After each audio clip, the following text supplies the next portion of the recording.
we got to do this quick so we can catch our train. Right next to the tracks. Actually, it is kind of like doing it at the movie theater. That is right next to the railroad tracks. We're exactly the same distance from train tracks. Yeah. Here and there. We're in front of Bryant's house now, because we didn't go to the theater to see anything. We watched it inside, but given the show, we're still reviewing it in the car. Because why not? Why not? We picked a fucking theme. We're sticking with it. Well, didn't we get shit that one time when we saw something and then just went and we're like, it's too fucking cold, and went back to your house and filmed it? I think so. I think I do remember that. Whoa, I'm confused. I don't know what to think of the movie now. You guys aren't inside of a car. How do I know what's the truth or not? It's all lies. It's all been lies. We were joking that, like, given my shirt and hat, I should kind of be wearing your jacket. Then what would I wear? Right now, I look like they did get a surrogate, and it's Luke with the town troubadour. Merge that together for you.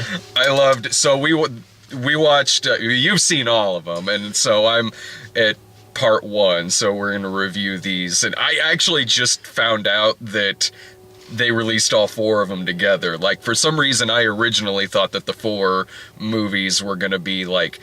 I don't know why I thought this. Maybe because they were movie length. Well, yeah, with them being movie length and with the fact that each one is a season, it makes sense. Well, it's fucking freezing out right now, and the first chapter is winter. So it would make sense for them to do it on a seasonal basis. We'll review the next part in the spring. Or sooner. Probably sooner. You're sitting there at dinner like, oh, I want to drop all of these references, but some of you guys haven't seen it yet. I want to talk about shit. Fuck. I liked that the hour that we... Probably not an hour, but the time we spent before hitting play, catching Laura up. So then fucking Dean. Dean. So don't even fucking get us started on Dean. It's just like, Laura's like, so we don't like Dean? No, we don't like Dean. We don't like Dean.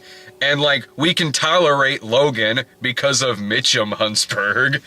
But that's basically it. Like, by himself, Logan is a prick. And what's funny, too, is seeing how, if you hadn't really seen this show before... Sorry, Gilmore Girls is what we're talking about. By the way. We're talking about the Mary and Rhoda TV movie. The pictures that they use on Netflix makes it look like it's that spin-off they tried doing with Jess did get picked up. Yeah, I like that. We noticed that for the original run of the series, it's a picture of like young Jess. Yeah. And then now for the a year in the life like epic mini series, I guess you'd call it. It is a picture of current Jess. Yeah. Which I just like the fact that both title cards for this show are Jess related, and he is not the main character. No, it's great at all. And then when you do have that like kind of Netflix background shot, it's like this Norman Rockwell sort of like photoshopped image of Lorelai and Rory, and Luke in the background like he's a serial killer peering in on them. Yeah, it's like that shot when it's like you're not supposed to see him back there, but you totally see him back there. Like I like here in town at the Abe Lincoln Museum, there's like this giant thing they've done up of like a scale replica of the front rotunda or whatever of the Capitol, like the White House, and like Lincoln and his family out front. But then like fucking Booth like leaning around the corner of like a tree or something. Like I don't think he was there. Who is that? It's like the statues they have downtown of Lincoln, his family, and then random kid they're waving hi to. That 30 feet away, a kid running with his hat like tipped. Nameless kid gets immortalized. This was great. Like, I mean, I'm just into part 1 on this, the winter one, but this is exactly how you do something like this, where it doesn't feel like, it really does feel like there's that it just kind of continued this whole time, and we happened to be watching what would be like season 14 or something, like, yeah, like 14, 15. It doesn't feel like they're picking back up. It just feels like in her head, Amy Sherman Palladino was like sitting there writing out each season each year and then throwing it in the fucking trash can. Yeah. And then eventually they're like, oh, we can do it again. And she's like, oh, well, I'm current. Yeah, that's exactly what it feels like, because it really, doing it like that really sidesteps like the really kind of fakey kind of fan servicey type stuff that you would get in like a several years later continuation. Yeah. Like in this, whenever a familiar character shows up that you've seen before, they just kind of enter in. Yeah, like there's no fanfare or anything. Yeah. And or there's no like exposition dump of like backing up who they are. It's like, oh, hey, everybody, it's Kirk. It's like, oh, hi guys. I thought I'd talk to you about this thing. Like, Kirk, what crazy weird side job do you have today? Yeah. You've had so many at this point. Mm-hmm. No, it just picks up he's working his own Uber business and he has a pet pig. It's like, there's no explanation. Yeah. They never talk about it. He's just like, excuse me, picks up his pig, we're leaving. It's like, all right. Mm-hmm. It feels like there was a setup for that maybe last season, but there was no last season, but they just went with it anyway. Yeah, exactly. Like it feels... I mentioned this when it was over with, where I was like, you could completely skip season 7. Like, this whole thing really is kind of like, let's just forget season 7 existed, quite honestly. Yeah. Because season 7 is what feels like the tone, the writing of season 7, which was done by different people. It just, yeah, everything felt like everybody was acting just slightly out of character. Yeah, by far and away. It was even directed differently. It was paced differently. The direction was different. It was off. It felt like somebody was writing.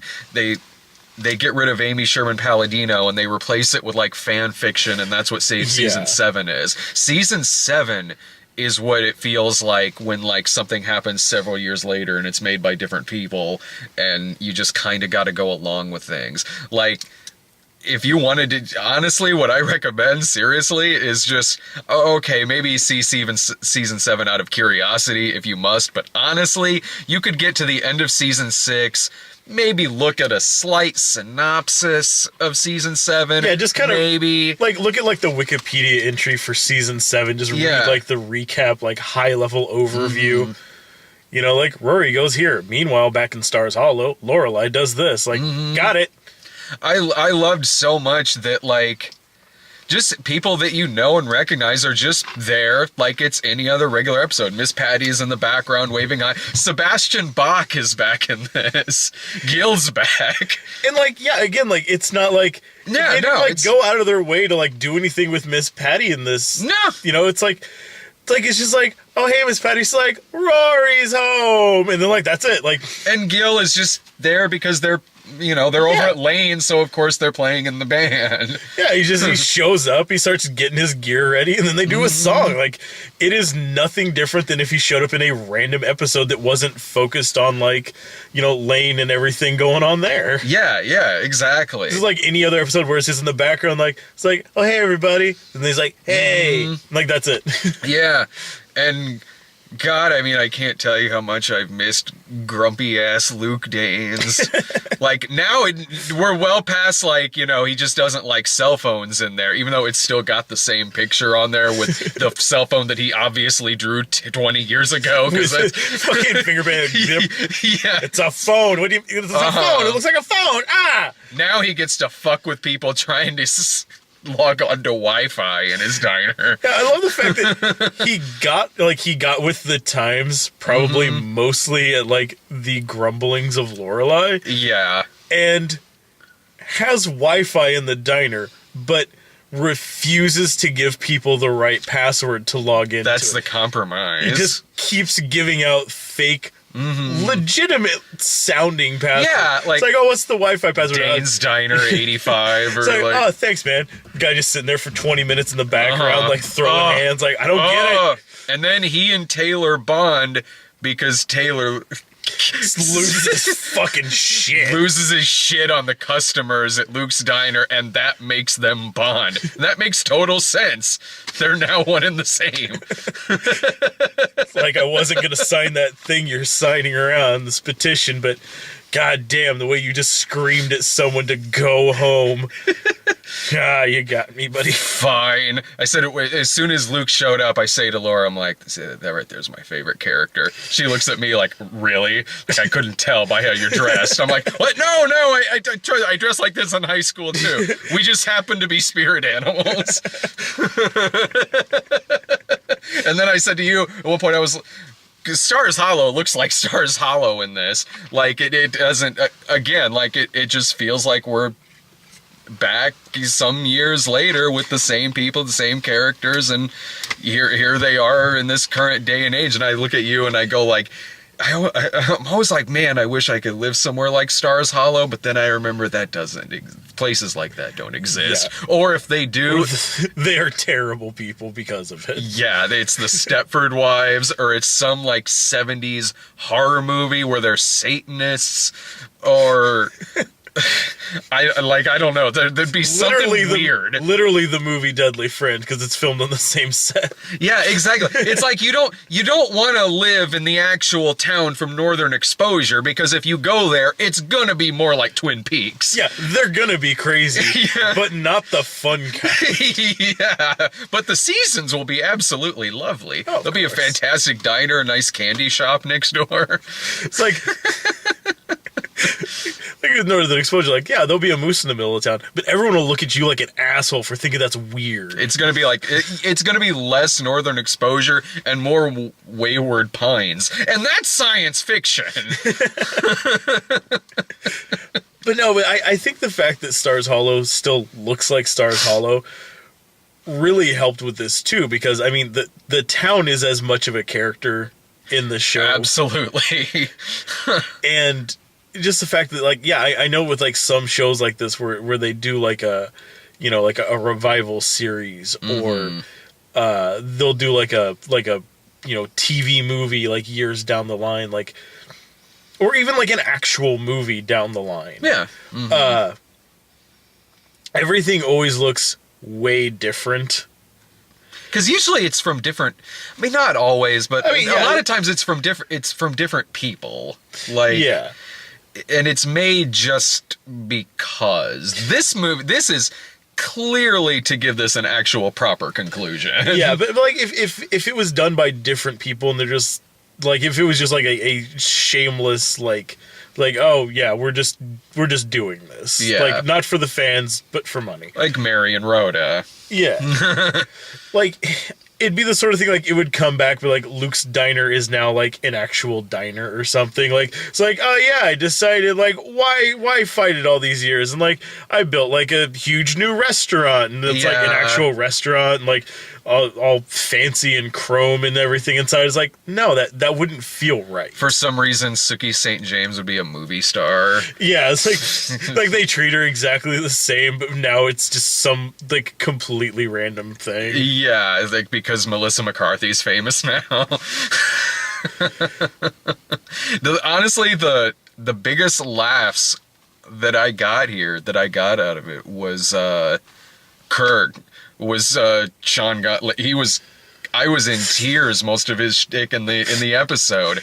There's a scene that ends with him like just chasing after his pig that just runs in the background, and he was killing me, and he's always been one of my favorite characters on the show, but God, he was killing me in this. But no, I like that because a lot of the standard episodes of the show, like yeah, they're always about, you know, Lorelai and Rory. Yeah. But usually, like, about every episode has like some other townsperson that's the focus. Whether it's a lot of like the episode is heavy on following Rory, so maybe it focuses on Dean a lot, or Jess, or it's an episode, you know, about like the town's trying to do something, so it's very heavy on like Taylor doing something. Taylor, like a town hall meeting, or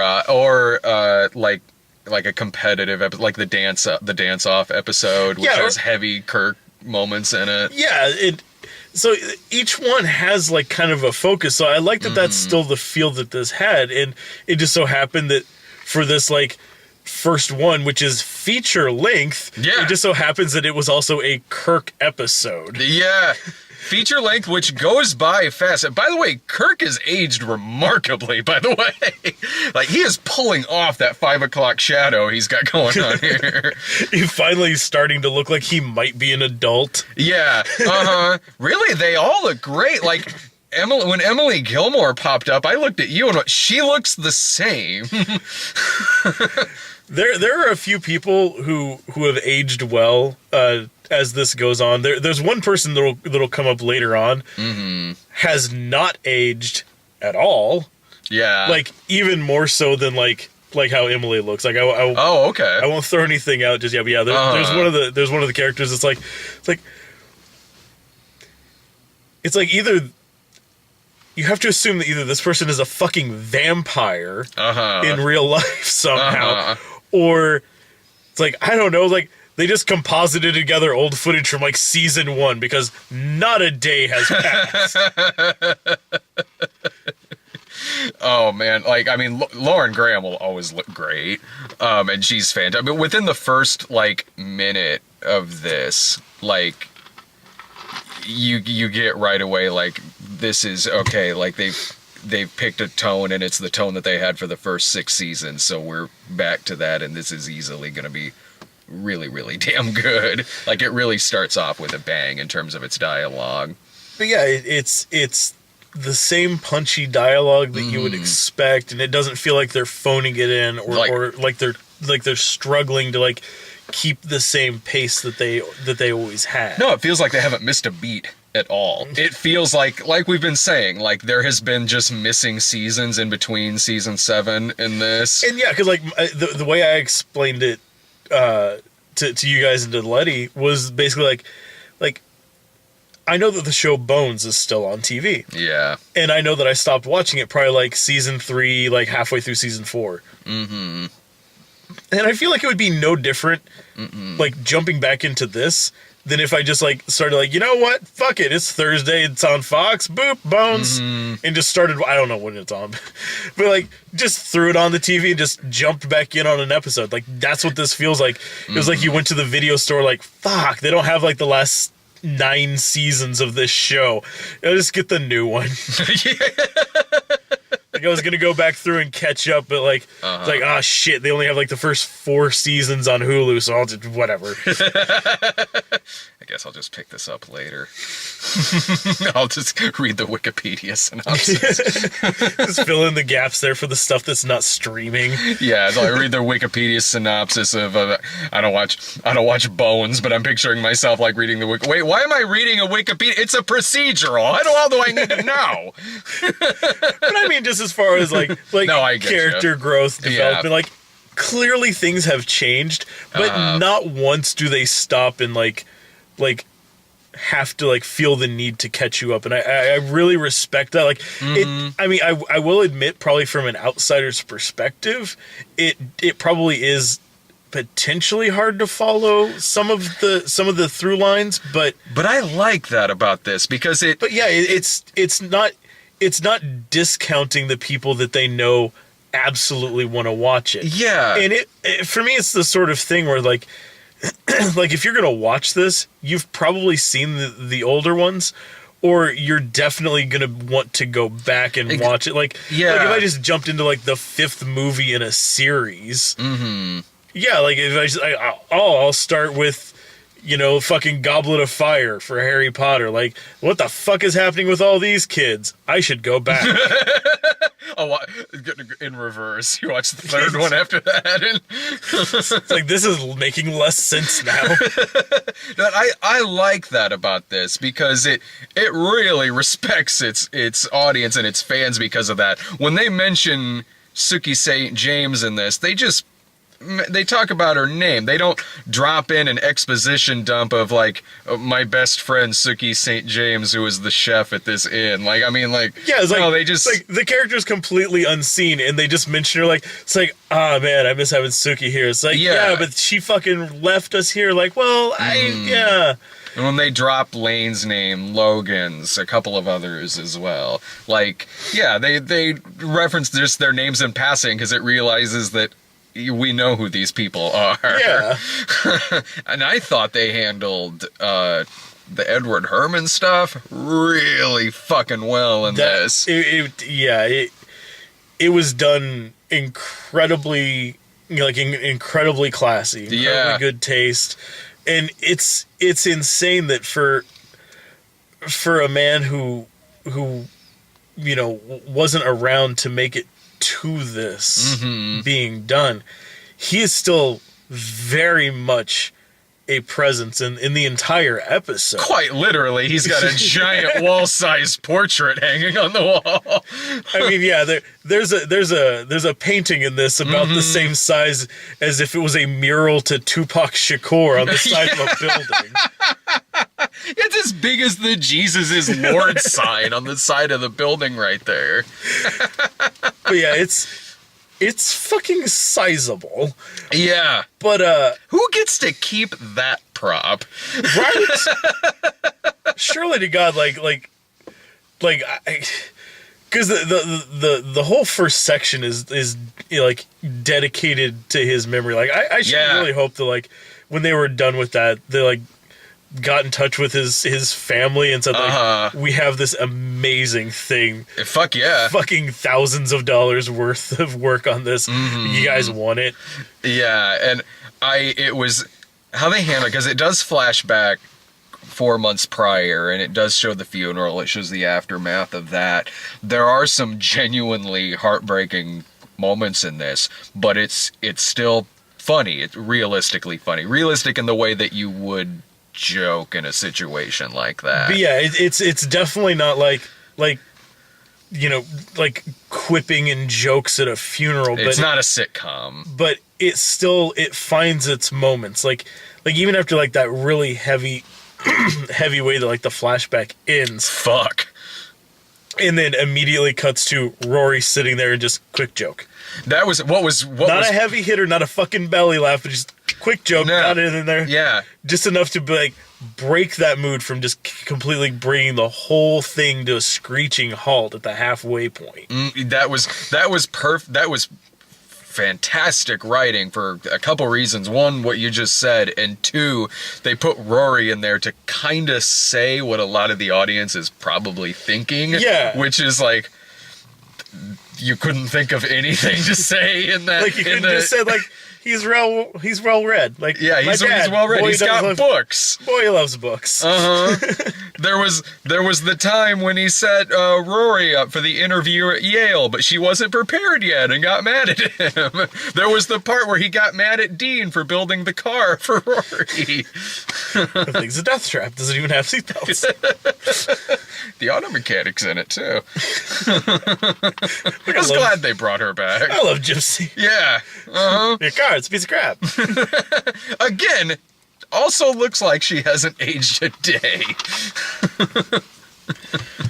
No, honestly, if you're a fan of the series, you've probably seen it already. I know it's been out for a few days now or something like that. It's been out for like a day. It came out yesterday. Oh, yesterday. Okay. And I was waiting so he and I could watch it together, and we were I jumped the gun since I was homesick. I understand. I'm not mad at you.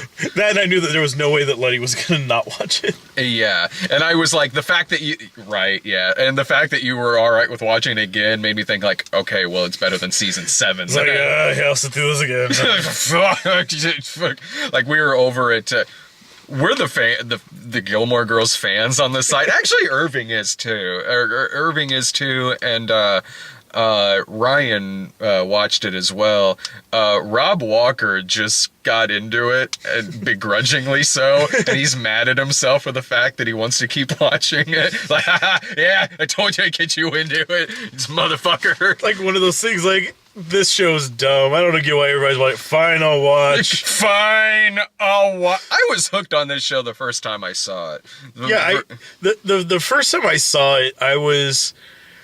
I had just moved to Mattoon. Like, I was working at a McDonald's, and I was like working the evening shift. So I'm like, went on my lunch break, went and sat in the break room, and for whatever reason, the TV in the break room was always set to the WB. Yeah. And so, like I'd go on, like, my break one day, and it's like, oh, it's watching, like, season 3 of Angel. So I'm like, I don't know what the hell's going on here. Yeah. And then, like, one day I went in, and it was like, all these, like, fucking, like, prep school kids. Like, I don't know what I'm watching here. I'm like, it's like, this is fucking funny, though. It was like, it's like, oh, okay. I didn't realize at the time, like, oh, it's Rory, and she's at Chilton. Yeah, you saw it before me, because I watched it on your recommendation, because it was, when the show was first on and it was advertised, it looked like, it didn't look like something I would have disliked. It just looked like not the kind of show I usually watch, so I... Yeah, same here. Like, right, yeah. Like, it was just kind of like being there at work, kind of being a captive audience for it. I'm like, well, it's already going to be on. I was watching, I'm like, this is actually, like, legitimately a good show. Like, the writing is punchy. Like, it's humorous and it keeps going, but it's... It drops a moment. I mean, not this, but like somewhere in the first season, somewhere in the other seasons, it drops a moment by moment reference. Like, sold. I'm one of 50 people to get that reference. Yeah, like, and everyone's always surprised when I say that I watch it, because I don't watch The Walking Dead, I don't watch Game of Thrones, but I watch the fuck out of this. I do. It's great. And, like, we were over at Sarah and Dave's, and they don't watch it. Which is weird, because, like, the way that Sarah acts half the time, like, especially, like, the dynamic between her and her mom, I'm like, really? You don't understand this show. You don't get into it. Nope. It's like, I guess maybe it's just too close to home.